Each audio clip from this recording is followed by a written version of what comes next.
Como que é o nome desse livro mesmo? É O Paraíso dos Pássaros. O Paraíso dos Pássaros. Esse foi o teu primeiro livro publicado? Não. Foi o primeiro livro que eu terminei de escrever, mas eu publiquei ele no ano passado, foi quando eu consegui publicar. É aquele que tu foi vender na rua por conta própria, né? Que tu me mandava mensagem? Ou esse é outro?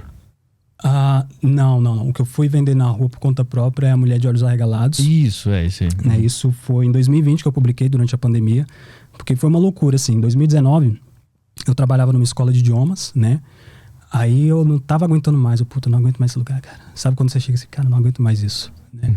E eu tava no último ano da faculdade também. Então era um fechamento de ciclo. E eu decidi, cara, eu vou sair daqui e vou usar a grana que eu ainda tenho restante aqui para publicar o meu primeiro livro. Né? E foi isso que eu fiz. Aí, de repente, pandemia. Eu, puta que pariu, o que tá acontecendo? Aí você fica meio perdido, assim, né? Aquele caos, aquela coisa toda. Mas mesmo assim, né? Eu fiz todo o processo, né? Busquei uma editora local lá de Brasília mesmo. E publiquei A Mulher de Olhos Arregalados e Outros Contos da Madrugada. São contos, assim, que trazem mais uma angústia, né? Uma angústia, eu diria uma angústia brasiliense, né? Tem uma história, foi uma das últimas histórias que eu coloquei lá, ela nem entra no livro, que é um conto sobre um menino, né? Quer dizer, um jovem que foi curtir o carnaval e foi esfaqueado, né? E isso foi baseado numa história real, né? Que eu tava voltando um dia para casa, passei ali pela rodoviária, né? E ao mesmo tempo que eu tava voltando para casa, né? Aconteceu esse evento, tava rolando pré-carnaval, pouco antes de começar a pandemia, né?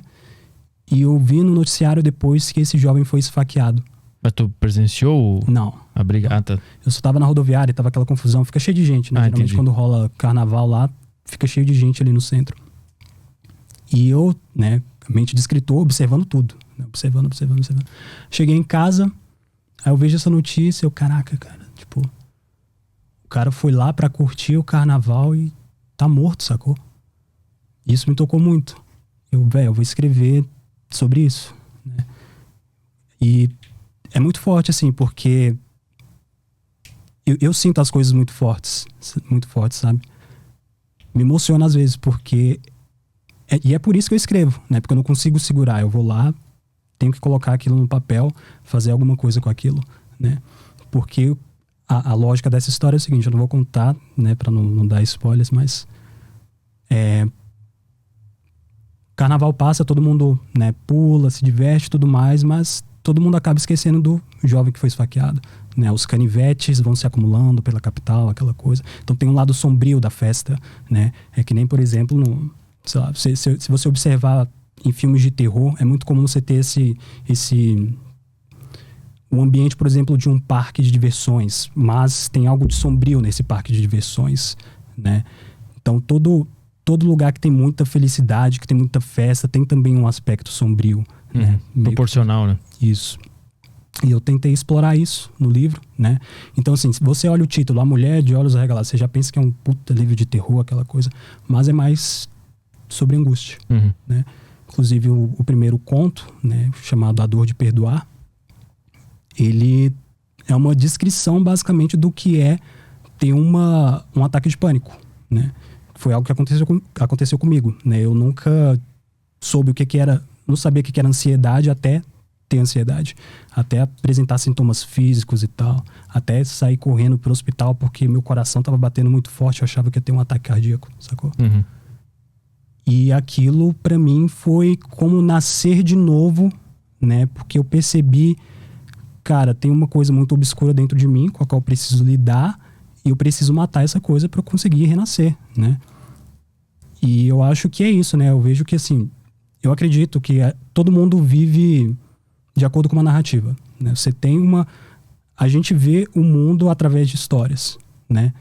Então, cada um constrói uma narrativa para a própria vida, né? E acredita naquilo e age de acordo com aquilo, né? Isso ficou bem claro para mim vindo aqui para São Paulo, que você percebe que quando você viaja para um lugar novo, você percebe que as pessoas estão numa sintonia diferente, né? Você percebe que as pessoas são muito diferentes, né? Cada um tem a sua singularidade, né? E é muito louco, assim, você parar pra pensar nisso. Porque, por exemplo, tem uma pessoa que ela sofreu um trauma, aí a narrativa da vida dela tá pautada nesse trauma, né? Se ela tá totalmente identificada com aquilo, né, ela nunca vai conseguir superar, né, esse trauma. E a história da vida dela se reduz a esse trauma. Então, tudo que acontecer, né, vamos supor, o fulano, não sei aonde, fez uma piada que de alguma forma toca nesse meu trauma, né, aquilo já me atinge, porque eu ainda estou totalmente identificado com aquilo, né?